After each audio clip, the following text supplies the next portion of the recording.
Hey, you're back with the Get Out Deck guy, Steve Rode, and the new-ish Get Out Deck guy, Damon Day. And today we're talking about a question that I got and answered about repossessions.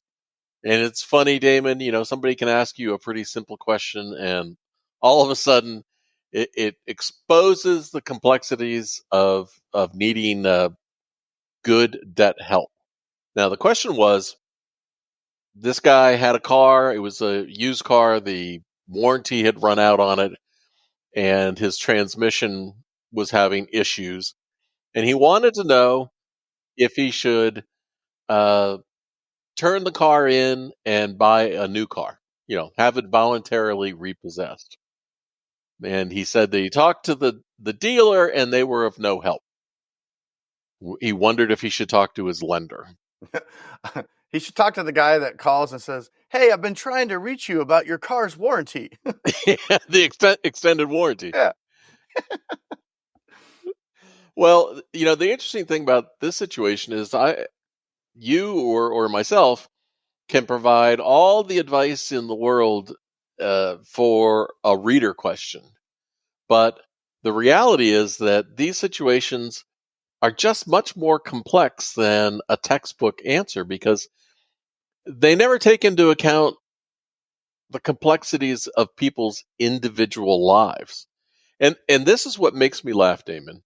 When people pick up the phone and they call a credit counselor or a debt settlement company or somebody like that whenever they're having a financial problem, the counselor, the salesperson is quick to give them the canned answer. This is exactly what you need to do.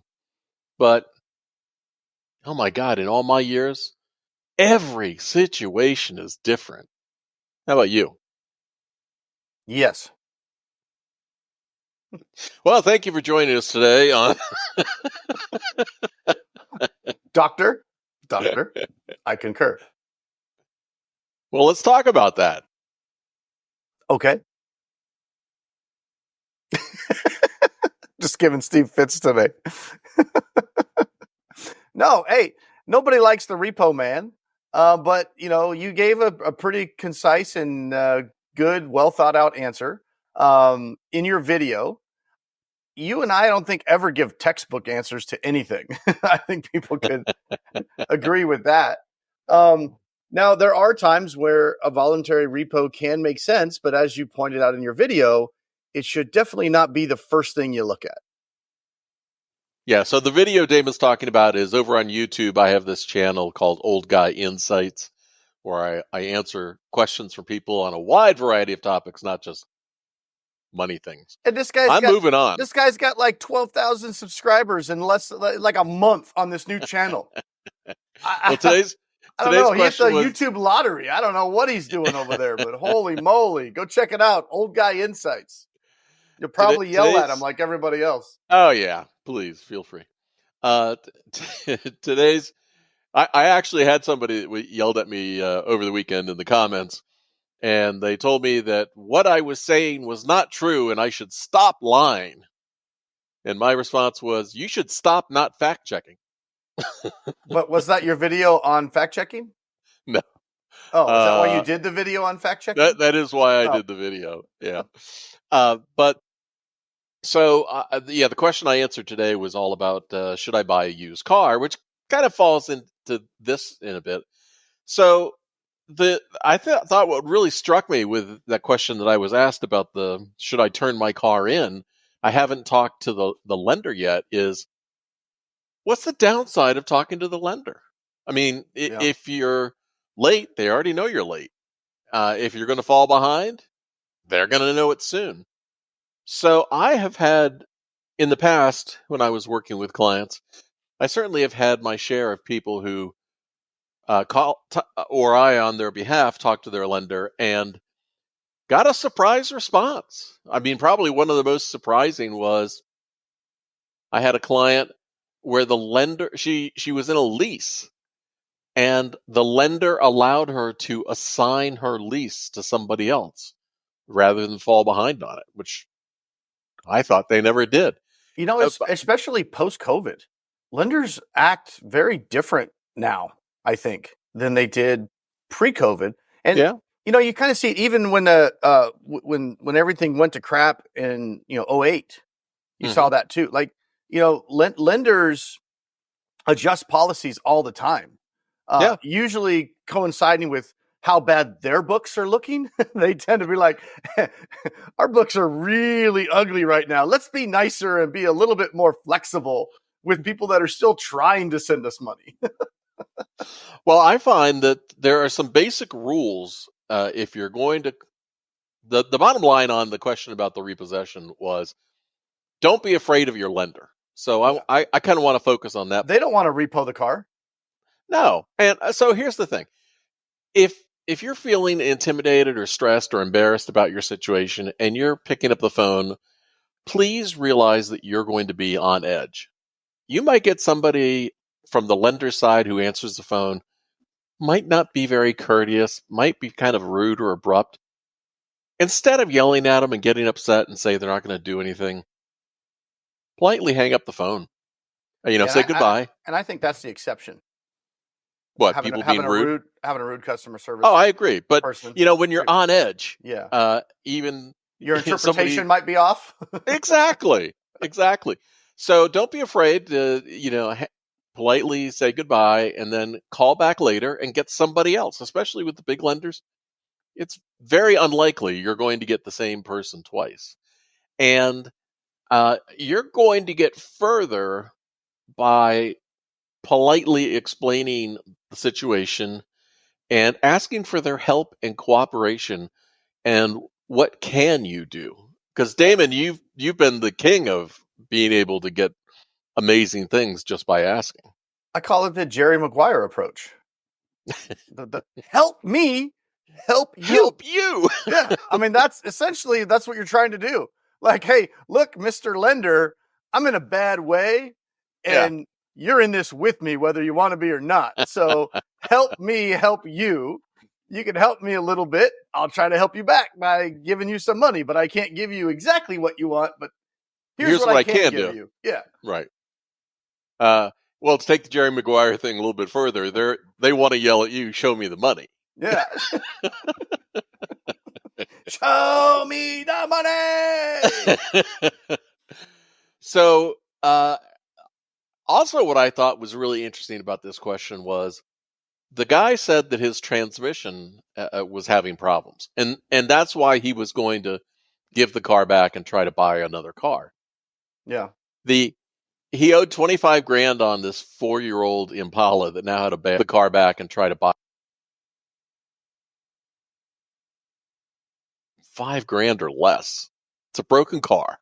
You know what doesn't have transmissions? Horses? Teslas. That's true. But he's going to end up with a big deficiency judgment, and they're going to come after him for the balance that's owed. Let's call it $20,000. Yeah. And so now he's going to have to deal with that too. So I think we helpful. Let's get into those different options, because you did talk about those options on the Old Guy Insights channel. But let's say you're struggling. You got this massive car payment that you feel like you can't pay. There's obviously other bills that are going to be tied to. You're picking and choosing. Do I pay the mortgage? Do I pay the car payment? Do I pay the credit cards? But let's drill down to, if you're at a point where you almost feel like maybe I should get the car repoed, what things should I consider first? Like we talked about, well, call the lender. That's number one. Just call the lender, especially if you're already a month behind. It's not going to hit your credit report typically until you're over 30 days behind. So, you miss a payment and you're 5 days behind and you're freaking out. It's not the time to panic yet, because it's just at worst case scenario, it's going to be a fee from the lender, which you often can call and get waived. Right. Mm-hmm. So call the lender. Hey, this is what happened and this is what's going on. And, first thing you can ask for forbearance, or, hey, can I skip a payment this month? And that's usually what they'll do. Although oftentimes, ironically, lenders won't let you skip a payment unless you're current on the payments. So it's best to call before you actually fall behind, even though that seems ass backwards. But so sometimes you might be in a situation where we'll give you a skip a payment, but you have to make this last payment that you missed first. Yeah. And then we'll let you skip next month. Right. So call before you fall behind if you can. But definitely talk to the lender, look at all of your options. They're not going to go right to a loan modification right away. They usually have some kind of forbearance option or something like that. A lot of lenders have them available once a year, skip a payment, right? Yeah. So just call and ask what's available. They've been doing that ever since I was an adult. That was when they had horses, no transmission. Yeah. In this person's situation, the options that they had available, the voluntary repossession is the worst of the options because, you can get your transmission repaired or even replaced with a used transmission, which the transmission place will warranty for you. And replacing it with a used transmission is going to be between $2,000 and $3,000.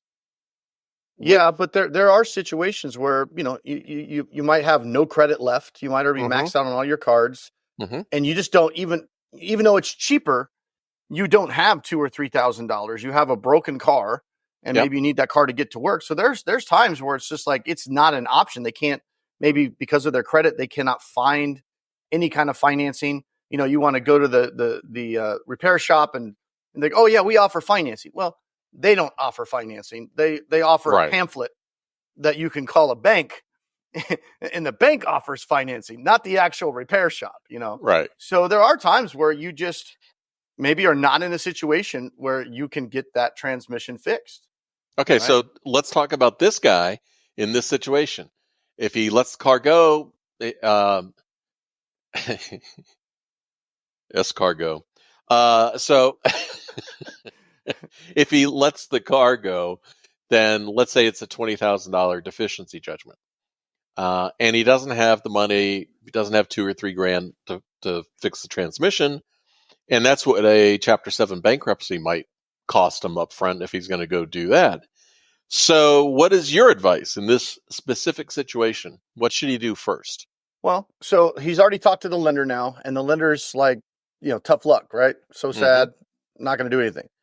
If he has no possible way to, because I agree with you, getting the transmission fixed, if you're looking at a potential $20,000 deficiency, which you might be in this situation, the next thing to do, if you absolutely cannot get the transmission fixed, would be to try to sell it yourself. Now, it's not going to be easy because in this case, you got a broken car, but you might be able to get more than $5,000 for it. But the problem is, unless that person's willing to somehow give you the 25 and carry back a note for, let's say somebody would be willing to buy a mechanic special, be willing to buy it for 10 grand. Now you're gonna have to come up with 15. So if you come up with 15, so the only way to do that would be like, well, I'll sell it to you for 10, but I need 25. Yeah, because if you don't get the title, you don't have anything to sell. So unless you're an excellent negotiator, that's going to be a hard route. So you may be in a situation where a voluntary repo is really kind of your only option, unfortunately, if you have no access to cash, right? Yeah. So you might what's going to happen if you go down that path, you eventually get this deficiency judgment that Steve's talking about. Well, now that's a separate thing. Car's gone. Again, that's the last resort. You don't want to repo it if you can get it sold or you can work with the bank. But if you have to, now you have to treat this just like any other debt. Now you've got this, whatever it is, $15,000, $20,000, you get the bill from the bank. This is going to be 5 months later, 6 months later, could be a year later. Sometimes these things don't happen that fast. And now you've got this $20,000. Well, now that's a whole separate issue. How do we deal with this unsecured $20,000 note that they're wanting to collect on? Whether you negotiate and settle that later, maybe you're in a better financial position by the time you get this debt. Maybe it's a year later and now maybe you're back on your feet, you're making more money, whatever it is. You can work with the lender on that or the collector to settle it. Maybe a Chapter 7 bankruptcy does make sense. So it just depends on your overall situation. But, if you can't hold on to the car and you have to let them repo it, you can, but just be prepared that however far upside down you think you are, it's going to be a lot more when you get that bill because the lender doesn't care about getting top dollar for that car. They're going to put it out there to a wholesaler, and that wholesaler is going to buy it at a price where they can for sure make money. Yeah, I mean, so let's picture exactly what happens. Yeah. The car gets pushed through the auction barn, and a used car dealer, if it's, in reasonably good shape, a used car dealer is going to buy it, but they're only going to pay enough where they still can make a good profit even after they fix the transmission. Yeah. So you should have no expectation. And they're buying it blind. They don't know that that's the only problem either, because they can't go test drive it before they buy it. So they're the thing is, sell it before the transmission breaks. Yeah. Thank you for that one, Nostradamus. So you know that you're not going to get top dollar at all. And so even if let's say you do give it back, you have a deficiency judgment, you could do a bankruptcy down the road. It's always an option. And Damon, I've been very remiss in not reminding people that the way they get in touch with you is by going to your amazing website at... Well, if you see my website, you'll know I'm an awesome financial advisor, because I am a shitty web designer. Yeah. I built that website 15 years ago, and haven't. It's so old. A lot of my testimonials, the plugin is broken, and I haven't even fixed that. So it's like, no, it's so old that the little kids sitting on your lap are all grown up and in high school. Well, my 11-year-old daughter is not even in the photo. And my oldest, who I'm holding his hand, is graduating this year from high school. So proud. I don't even know if I can still log into my website. I'm sure I've got that password somewhere. Damon, to reach Damon, go to Damon Day, DAMONDAY.com, and take a look at this little kid's pictures. They'll give you a laugh. I look younger and slimmer. I like those photos. That's true. You do, so because you were. If Steve was in the photo, he'd have hair. A full beard, I'd have hair. Yeah. Steve used to look like me. Yeah. All right. So don't panic if you're in this situation. Get some good advice. The reason I brought up your website, Damon, is because when somebody's in a situation like this, it's probably the first time they've been there. They don't know what they don't know. They're afraid and embarrassed and everything else. At least they can reach out to you. You're not going to judge them at all. And you're going to help guide them through, hey, here's what the possible options are. And you're then going to let them make what they think is the best decision for them. Yeah. You're not there to force somebody what to do. Yeah. And a lot of the stuff I learned by going through it myself. I did a voluntary repo on a big fifth wheel trailer back in 2008. This is when everything crashed, right? And I think it was 2008. It might have been 2009 by the time I did the voluntary repo. But I knew I was going to be filing for bankruptcy, because, not because of the trailer, because of everything else that was going on. So the funny thing about that was, I called up the lender, and I was in a different state at the time, and they were like looking for it. It's like 4 or 5 months behind. They were looking for this trailer, and I called them up, and well, here's the thing: they were sneaky, because I called them up and I told them I was working on it, and and they said, okay, no problem, we'll give you time, blah blah blah. I can't remember all the details, but I remember them telling me, no problem, we'll work with you. And then I can't remember how I found out, but there was a guy somehow called me that knew, I don't know, there was a name mix up or something, but the guy was going through a trailer park in a different state, looking for my trailer, which was in storage at my house. I don't know. Anyway, but I found out that the bank was kind of being sneaky, but this was, back in 2008. And so I called him up and I was like, hey, I thought you guys said you'd work with me. And they're of course playing dumb. And so anyway, I said, well, look, I'm not going to play these games. Just come get the trailer. It's fine. Yeah. Come get it. Now, this was a big 40-foot, fifth wheel, 20,000 pound RV, not just something you just swing by and grab, Yeah. So I remember I made the arrangement. Hey, here's where it's at. I'll meet the guy there, whatever. Made all the arrangements. The guy comes up, he looks at the trailer and he goes, I can't tow that. This sucker's so big, it's repo proof. It's too big to tow. So anyway, talk about, me negotiating stuff. So I said, well, I'll tell you what, I'll tow it to your yard for you for $500. Cash? Yeah. And he looks at me and he's like, are you serious? You're killing me. I'm like, well, you can tow it. He's like, I don't have a truck big enough to pull this. Yeah. I'm like, and I bet you don't have the right hitch connection either because it's a specialized hitch on there. He goes, it's only 15 miles away. He goes, $400. I'm like, done. All right. So I hitched it up and towed it to the yard for him. And then I ended up, months later, I got a bill for, I don't remember, 20 or 25 grand, but it's just included in the eventual bankruptcy that I filed. Yeah. So I ended up getting paid $400 to voluntarily repo it. I'm like, thanks. What do you think? Fallen shit come out smelling like a rose. Well, over the years, I've had, dozens of clients who eventually went the voluntary repossession route because, as I advised them, look, at least have some control over the situation. Yeah, that way all the what's people, going on. Yeah, all the people that have had cars repoed and like, my medicine was in it, or something else.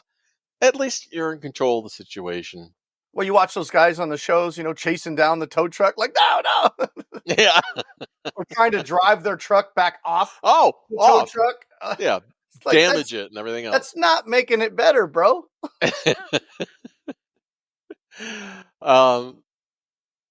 All right. Is there anything else we need to add to this particular situation? I thought there was. So let me recap things you can ask the lender for: loan modification, deferment or forbearance, refinancing. Yeah, I know. I was going to add this other quick story. A client I had years ago. It doesn't always have to be a broken transmission that you can't get out of the car, right? Let's say you're not behind on the car, you're not really upside down, or maybe just a tiny bit, but you realize the payment is just too large and you can't. It's just pulling you down. Yeah, and you can't hold on to it. That would be an option where getting it sold, could really help, especially if you're not really that far upside down and the car's running, and just getting it sold before you just let it go, right? So try to sell it. So I had a client one time, he was in a really nice car, and he was getting up there in his years, about to retire, and he only used this car. It's like a $1,400-$1,500 a month car payment. Really, really nice Mercedes. He only drove it a couple of miles each day to work and back, and that was really it. Yeah. And he didn't need this kind of car, especially with what he was going through financially and with his wife and everything from a medical standpoint. So what I had advised him to do was buy a new car, right? Another car, but a $40,000 car, not a $120,000 car, or whatever it was. And because he was upside down, like, I don't know, 5 or 10 grand, like he could not sell that car. Right. So we did the voluntary repo, but he bought the new car first while his credit was still good. Yep. Bought the new car. It dropped the payment down to like $400 a month rather than $1,400 a month. Here's your car back. And then he drove the car back to the dealership and gave it back to him. Yeah. Right. So, and now what eventually happened with that was we knew he was going to be filing bankruptcy, but we were just waiting for him to officially retire because his income was going to drop sufficiently to where once he was retired, and then his retirement income was all protected in the bankruptcy anyway. Yeah. And then, so it is what it is. I mean, he got a bill for, I think it was $40,000 or $50,000 for that car, but he couldn't afford it. I mean, he just couldn't afford it. And again, I'm not saying that's the goal when you buy a car like that, but his circumstances changed from when he had bought the car to where we were at now. And that was the thing that made the most sense for him financially, because his focus at that point was making sure he had enough funds to care for his wife. She needed around the clock in-home care. And all of a sudden that really nice car was not important anymore. The other thing that struck me from reading the question was I really felt like, he was 25 grand underwater on a used vehicle that he had purchased. He must have been underwater when he bought that car and rolled the negative equity into it, because people do that a lot. I mean, that's just pretty common because dealers want to sell you a car. So you go in there with a bat. Oh, you're already upset. Oh, well, don't worry about that. We'll see if we can get the bank into financing this extra $10,000 on they get paid on the transaction. They could care less whether or not you can. The salesperson could give two shits if you can't make the payment 6 months from now. That's not his problem. He got paid. Yeah. So the moment that you do that initially, just roll negative equity into a new car loan, it never ends well, because you're going to be upside down and the car is going to get worn out or have a problem or something, and you're going to owe more than the car's worth. Just please never, ever, ever do that. When you roll negative equity into the car, you're just delaying the voluntary repo. Yeah. Yeah. It's going to push that off for a few more years. Yeah, it's good. That's like when the butterfly flapped its wings, right? my favorite is these sales guys. Because I've been pulling trailers pretty much my whole life. That's what we like to do. We like to go camp and all that kind of stuff, and we go all over the place in them. My favorite is the sales don't ever, ever, ever, ever listen to the salesperson when he goes, "What kind of trailer do you have?" "Oh yeah, this truck will tow it." Yeah. It never will tow it. This is the truck that I have and I want you to buy. So no matter what kind of trailer, how big it is, how heavy it is, I will tell you this half ton will tow it. No problem. Yeah, this half ton's rated for 20,000 pounds. Sure. Go ahead and do it. Single wheel, no problem. No problem.